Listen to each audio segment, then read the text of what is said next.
Okay, let's do some really complicated power series examples here, some non-homogeneous power series. So every other example we've done, we had some usually first or second order dE equal to 0. Now we're going to have that equal to something that's non-zero. And there are a couple of different approaches we can take here. We could solve this using like undetermined coefficients, where we solve the left-hand side equal to 0, get our power series, and then take a guess at what our particular solution would be and add that on to the power series. But in the real world, often that's not feasible using undetermined coefficients, and then you get some other solution that's maybe exponentials or something how do I want to say this? If we're going to write this as a power series, I think it's best to write everything as a power series. So here's a second approach. Again, we could do this using undetermined coefficients. This is a different approach, is write both sides as power series and solve the whole thing as one big power series problem. So just like always, I'm going to assume y has this form. Then here's y double prime. And again, if I plug in n equals 0, that term is 0. If I plug in n equals 1, that term is 0. 1 minus 1 is 0. The first two terms are 0, so I might as well start counting at 2. That allows me to raise all my n's up by 2 here so that this will be t to the n. But if I raise those up, I have to drop this down by 2 and start counting at 0. So now just plugging that, both of those, this expression here and this expression here, into the left-hand side, I get this line right here. So combining that together, we get this. There's the right-hand side. Now, this is already a polynomial. We got to think of this as an infinite polynomial. This is 5t to the 0 plus 2t to the first plus 0t squared plus 0t cubed and so forth. The only way these two infinite polynomials can be equal is if all of their coefficients are equal. That's literally what we're doing here. We're setting coefficients equal. So I could, if I thought about it, write out a bunch of terms over here and just match up t to the 7th on the left with t to the 7th on the right. That's the idea. So if I plug in n equals 0 over here on the left, I'll get t to the 0. On the right, the t to the 0 is just 5. So plugging in n equals 0 here, you can check those details. I get this. 0 plus 2, 0, and so forth. That must equal 5 because that's what I get on the right for t to the 0 power. So that gives me A2. Similarly, if I plug in n equals 1 on the left side, I'll get t to the first. On the right, I have 2t to the first. So if I plug in n equals 1, this whole thing should equal 2.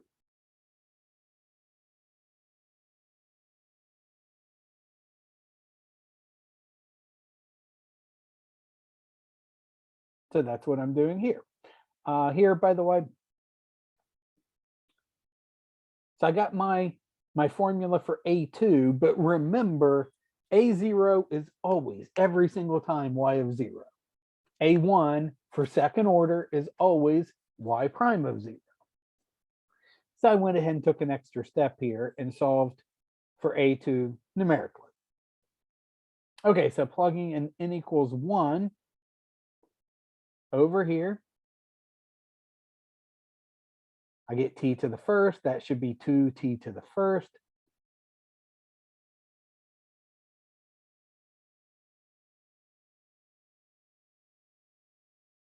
Plugging in n equals 1, I should just get 2. That lets me solve for A3 in terms of A1, but I know A1 So I get A3 equals 1. Okay, so I've got 0, 1, 2, and 3. I've got the first 4 coefficients now. Now for the rest of them, there's nothing else over here. All the rest of my coefficients have to be 0. I don't have a t squared over here. I don't have a t to the 4th, a t to the 19th. So all the rest of the coefficients have to be 0. So this inside everything in the brackets there must be 0 for all the other n bigger than 1. That gives me my recursive formula, an plus 2 in terms of an. So now I can start finding some more coefficients, just plugging into this recursive formula. I went all the way up to A6. And then I graphed here my power series solution versus the actual solution. That's just keeping up to A6. That will be my t to the 6th power. No, I lied. Actually, in this picture, I only used 3 terms. And you can see back here, it's not very great. It's not a great approximation, but over here near 0, it's really good. Okay, here's another example. Okay, this one's a little more complicated. The right side here is e to the x. It's not just a polynomial in t or x or whatever. In fact, I kind of switched from using x to t right here. So really we should think of this as e to the t. I'm going to have to find the Taylor series expansion, the power series expansion of e to the t in order to do this problem. So I do the left side just like always. So you can check all the details here. Here's what we get for the left-hand side, right here. For the right side, we look this up. We know this, we've done this a few times. The power series expansion for e to the t is the sum of t to the n over n factorial. So I end up with one power series equals another. The only way that's possible mathematically is if all the coefficients are equal. So everything in the bracket here must just be 1 over n factorial. That matches up every power of t. So I get this recursive formula. And then if I solve an initial value problem, y of 0 equals 3, y prime of 0 is 5, I get, you can check all these details, I get these coefficients, and I get this approximate solution, going up to keeping 6 terms, t to the 5th. This is the actual solution to the DE. We could easily solve that. It's a non-homogeneous linear second order with constant coefficients. We get our characteristic polynomial. We solve our homogeneous version. We use undetermined coefficients to get our particular solution right there. Or no, actually, there's the particular solution. So we could easily do that. Okay, then I wrote this MATLAB script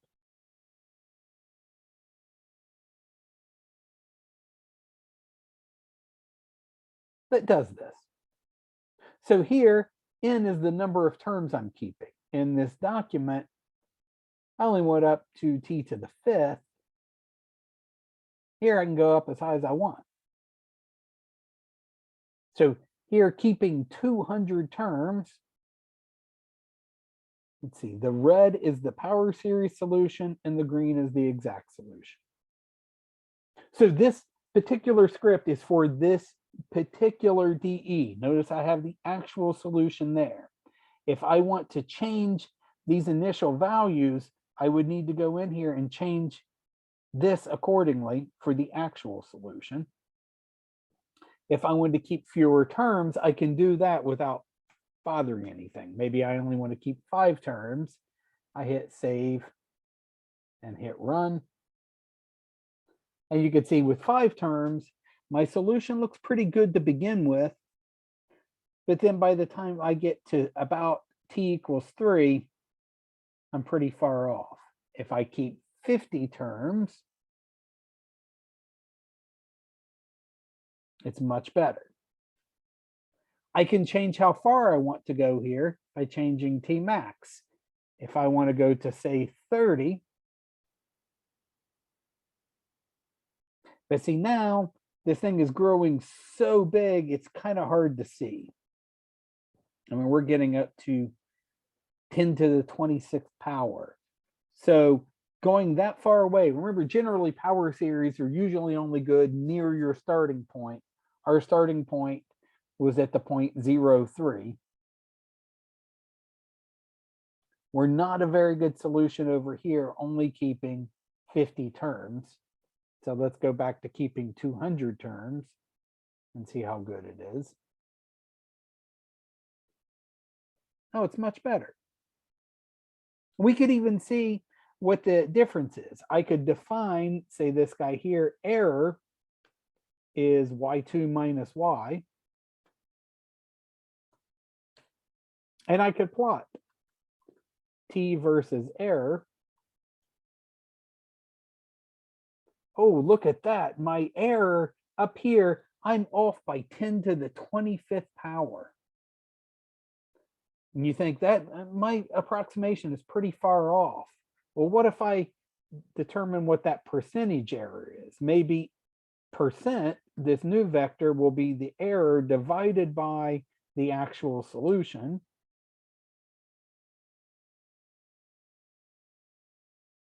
Oh, I have to do it.